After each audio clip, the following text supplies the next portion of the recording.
Hello, my dear students of class 12 science. Welcome once again to biology class. Today we are going to begin with a new chapter, molecular basis of inheritance, chapter number 6. Okay, so in living organisms we will find two types of nucleic acids. One is DNA, also called deoxyribonucleic acids, and the second one is called RNA, ribonucleic acids. So in almost all organisms, DNA it acts as the genetic material.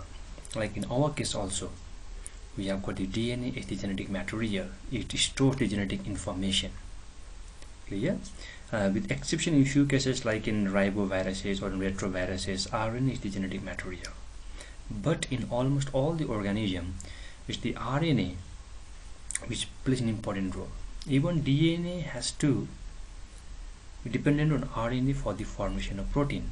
So it's the RNA, alright, because RNA it acts as the messenger for the protein synthesis. It acts as the adapter molecule to bind the amino acid and to take the amino acid to the site of protein synthesis, and in few cases it also acts as like a catalyst that takes part in chemical reactions. Okay, but when we compare the DNA and RNA, we will see that DNA is much more stable and it is much more suitable for the genetic materials. So this comparison between DNA and RNA, we will be doing it in our further classes. Okay, so today we will learn about the search for genetic material. Why do we call DNA genetic materials? Okay, and how did the biologist came to the conclusion that DNA is the genetic material? So that we are going to learn today. So first of all, we learn the experiment conducted by Frederick Griffith, also called Griffith's experiment or transforming principle. This is the first experiment that we are going to learn today to search for the DNA as the genetic material. So in 1928, okay, so Frederick Griffith, he was a bacteriologist who used to study bacteria. So in 1928, he was doing his observation. He was studying the bacteria called Streptococcus pneumoniae, the bacteria that is responsible for the disease called pneumonia. Okay, so he was working on this particular bacteria, and while working on this bacteria, he observed the transformation principles. Clear? So this particular bacteria, Streptococcus pneumoniae, listen very carefully, it causes disease called pneumonia, and it has got two strains. Okay, it has got two strains. One of the strain of this bacteria has got mucus polysaccharide coat. Okay, has got the polysaccharide capsule, we can say, that will protect this cell of this bacteria from the action of WBC, that is white blood cells. And in colonies, they used to form a smooth silene colony. That's why they were called S strain. If you see over here, it's mentioned that smooth silene colony. Okay, so they used to have got this smooth colony. So it's mentioned that smooth silene colony. So they used to have got polysaccharide capsule. So the cell of this particular bacteria, they were protected from the action of WBC. Okay, and they used to be the virulent form. They were virulent. So S strain was the virulent form of Streptococcus pneumoniae, and they used to produce the disease called pneumonia. On the other hand, the other strains of the Streptococcus pneumoniae, they don't have got polysaccharide capsules. Okay, so due to the absence of these polysaccharide capsules, they were easily destroyed by the actions of WBC in the body of the host. Okay, and that's why they are called a virulent strain, and they used to appear rough in appearance or rough in colony, and that's why they were called R colony. You can see over here, they were called R colony or rough colony. So Streptococcus pneumoniae is mainly the bacteria that causes pneumonia, has got two strains. One is called the virulent S strain, okay, and the other one is called the virulent R strain. So we call it virulent S3 strain and virulent R2 strain. Clear? So you know now what is Streptococcus pneumoniae and what are the two strains of this particular bacteria. So this we have just discussed.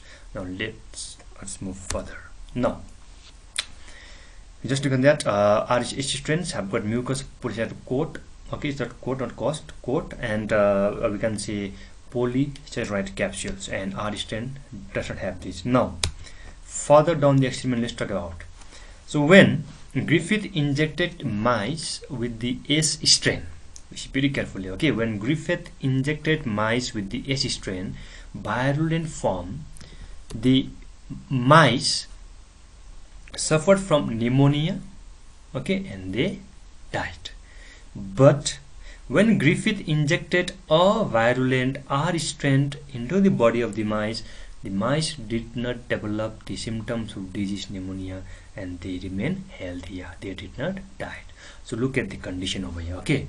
So we can see over here, when Griffith injected R strain, remember my dear, R strain is non-virulent. They don't cause the disease called pneumonia, okay. So when Griffith injected R strain into the mice did not suffer from pneumonia, so they remain alive. Clear? In the second case, let's say when Griffith injected S strain, remember S strain is virulent form. They contains polysaccharide capsules which will protect them from the actions of WBC.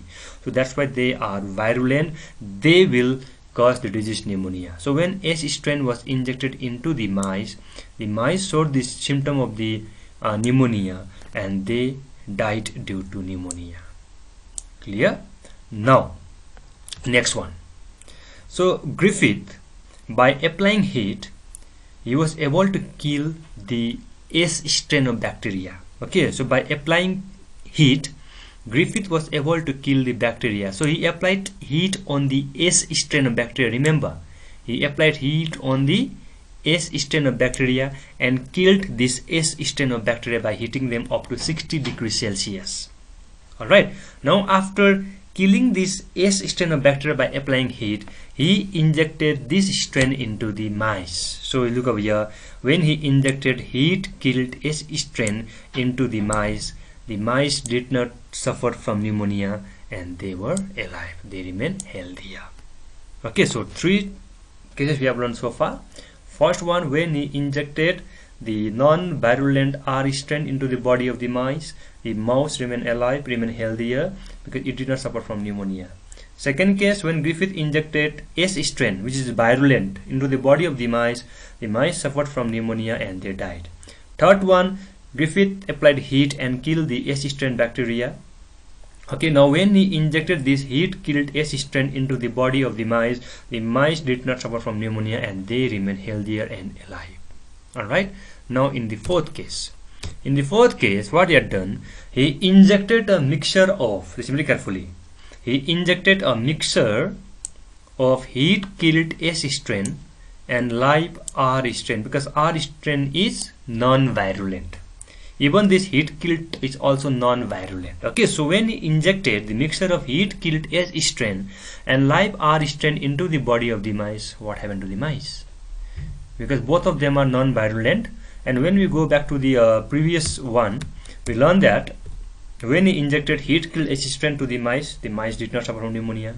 When he injected R strain into the body of the mouse did not suffer from pneumonia and remain alive. But what happens when he injected the mixture of live R strain and the heat killed H strain into the body of the mice? Did the mice suffer from pneumonia and died, or did they remain healthier and alive? This is the question for you. Just think of it. The answer. So when he injected this particular mixture of heat killed H strain and the R strain, the mice suffered from pneumonia and they died. How? How did the mice suffer from pneumonia when it was injected with the mixture of heat killed H strain and the R strain? Both of them used to be non-virulent, but how did the mice suffer from pneumonia and they died?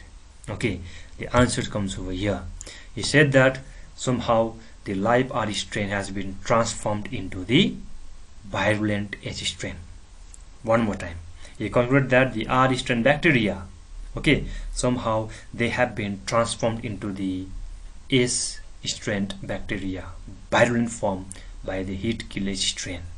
So he said that certain genetic material was there which was passed from the heat-killed S strain to the R strain, which conformed or which transformed the R strain into the virulent H strain.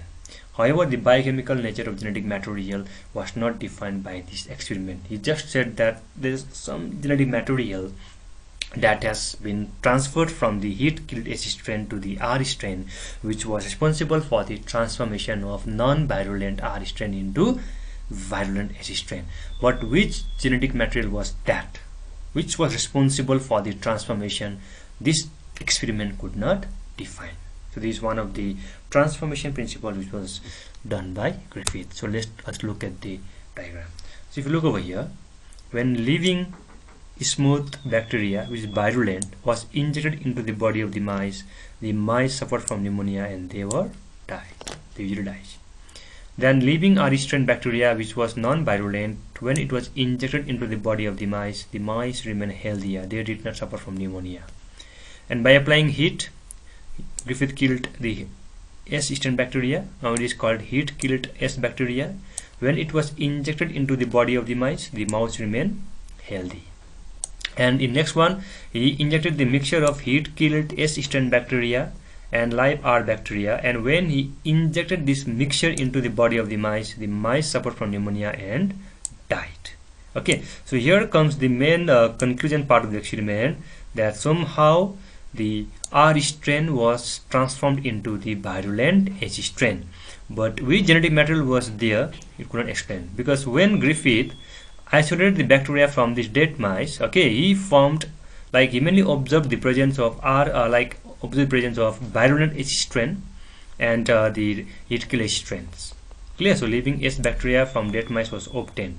So how is this possible? How the S strain bacteria, which is virulent form, is obtained from the body of the dead mice? Simple conclusion was that R strain was being conformed or was being transformed into the virulent H strain, but this experiment could not prove that which genetic material was responsible for the transformation. He could not say that. So afterwards, the same experiment was being continued to find out the genetic material. So we learn about this experiment done by Avery, McLeod and McCarthy. Okay, what they have done, they mainly taken those biochemical molecules from that dead mice. Okay, so they have taken DNA, they have taken RNA, proteins from that dead mice, and they mainly agitated heat and placed them separately. And what they have done, they have taken 3 test tubes. Let's say they have taken 3 test tubes, and in each test tube they have taken DNA, RNA and protein. So all these things was taken from the body of that mice, which was killed by injecting the mixture of R strain and the heat-killed H strain. Okay, and from and these biomolecules was then taken separately, okay, and was put in 3 test tubes. So in first test tube, let's say we have got RNA, in second we have got protein, and in third we have got DNA. Clear? So all these things was been extracted. All right, mainly to study that what was the genetic material that was mainly responsible for this transformation principle. Clear? Now, what they have done here, we have to take the proteins. Enzymes, we have to take the enzymes, the protein digesting enzyme, the RNA digesting enzyme, and we have to take the DNA digesting enzyme. The protein digesting enzyme is called the protease, the RNA digesting enzyme is called the RNase, the DNA digesting enzyme is called the DNase. And even we can take the lipase if we have got lipid over there. Okay, so what at first they have taken protease, the protein digesting enzyme. So it was taken in the test tube. So that enzyme protease was taken in the test tube where we have got protein. So protease will digest the protein. Clear? So in the test tube where there is protein, they have added the protease. Protease will digest the protein. In the absence of protein, there was transformation. R strain was being changed into virulent H strain. Now they have taken RNase, the enzyme responsible for digesting RNA. When they have when they have put the RNase into the test tube containing RNA, even there was transformation. Okay, there was transformation which was going on. That means RNA was also not the genetic material. Now they have taken the third enzyme which is called DNase. DNase means the enzyme which will digest DNA. So when we have taken the DNase and put into test tube that contain DNA, so DNase will digest the DNA. Okay, so those particular test tube in which they have added the DNAs, and that DNAs will digest the DNA. So in that test tube there was no transformation going on. It inhibited the process of digestion, stating that it was DNA that was responsible for transforming the avirulent or the non-virulent R strain into the virulent S strain. So this proves that DNA is the genetic material and it was responsible for carrying on the transformation principle. Okay, so they conclude that DNA is the genetic material. So today we have learned about two experiments to find out the search to find out the genetic material, or we can say search for genetic materials. We have learned about Griffith experiment, also called transforming principles, was working on Streptococcus pneumoniae, the bacteria that causes pneumonia, and we have learned the experiment done by Avery, McLeod and McCarthy experiment. Okay, in the next class we'll learn about the experiment done by Hershey and Chase on bacteriophage to show that DNA is the hereditary material. So this was today's class. Thank you very much. Stay safe, okay, stay healthier and happy learning. Thank you very much. See you in next class.